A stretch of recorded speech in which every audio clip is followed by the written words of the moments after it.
구체로 세우는, 가르치려고 교육시키고 이런 문제가 아니라 그 친구들이 나설 수 있게 하는 이거를 만드는 거가 오히려 더 중요하지 않을까, 특히 사회운동 관점에서 저는 그렇게 생각을 해요. 그러면 이게 페스티벌 한번 하죠. 네? 그런 식으로 충분히 이제 그것도 굉장히 중요한 것 같아요. 그러니까 어쨌든 이게 같은 문제의식과 이런 분들이 각각 다양한 영역에서 다양한 방식으로 자기의 얻어를 확산해 나가는 것뿐만 아니고, 잘못하면 이거 무정부지 운동하는 거 아니잖아요. 뭔가 이 문제를 해결하기 위한 이제 액션 플랜을 만드는 것이 우리의 목표인 것이고, 그걸 만드는 데 있어서는 제가 보기엔 정부의 역할이 결정적이라고 보거든요. 그런 면에서 그래서 저는 그래서 이제 제가 궁금한 거는 문재인 정부가 우리가 그동안 기후위기 행동에서 요구했던 위기선언 요구에 대해서 지금 어느 정도 좀 분위기가 있는 건지 아니면 완전히 진짜 꽝인 건지 이런 것도 좀 최근 사람들한테 궁금하고, 두 번째로는 좀 약간 디테일한 문제인데 국회는 예산 편성권이 없어요. 국회는 예산 심의권만 있어요. 예산 편성권은 헌법상에 정부가 독점하고 있거든요.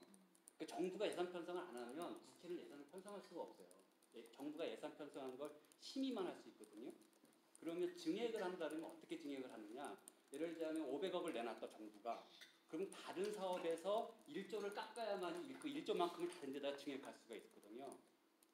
그렇기 때문에 사실은 이 상당한 액수의 예산을 편성하라고 하는 건 사실 국회한테 얘기하는 거는 국회가 니들이 정부한테 대신 얘기해줘 이거밖에 안 되는 거예요. 그렇기 때문에 우리는 이거 누구한테 얘기해야 되냐?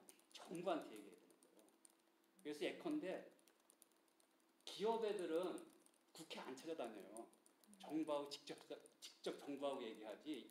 기업 관련 뭔가 지원 뭐 이런 예산을 할 때 국회의원들한테 가서 우리 기업들한테 증액해 주세요 이런 얘기 안 해요. 그래서 국회에 가면 기업인들은 없어요. 사회운동단체 이런 시민사회들만 있는데, 제가 볼 땐 그런 디테일한 타격점을 보면 예산 편성은 제가 볼 땐 정부로 가야 되는 거고요.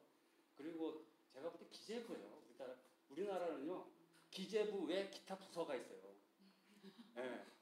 실제로 재원과 관련된 부분은 기재부가 환경 위기에 대한 간주성이 없으면 기재부가 아닌 환경부에서 아무리 얘기하는데 그렇게 안 가거든요. 그렇기 때문에 제가 볼 때는 그 타격점 이런 것들을 좀 분명할 필요가 있고, 다만 국회가 할 수 있는 건 입법 권한이거든요. 제가 볼 때는 그래서 기후위기 대응 특별법이나 기본법을 빨리 만들어내는 타격점을 만들어야 되는 거예요. 그래야지 예를 들자면 정부가 움직이려면 움직이는 것에 대한 기본적인 그 제도, 법률과 예산과 조직이 있어야 정부는 움직이거든요. 그러면 법이 일단 서야 되는 거고, 법이 서야 기재부를 그걸 근거로 해서 압박을 하든 깔 수가 있는 거고, 그래서 기재부가 어느 정도 내놔야 또 관련 부서들을 갖고 정부가 움직이게 하는 이런 신한수처럼 만들 수 있는 것이기 때문에, 제가 볼 때는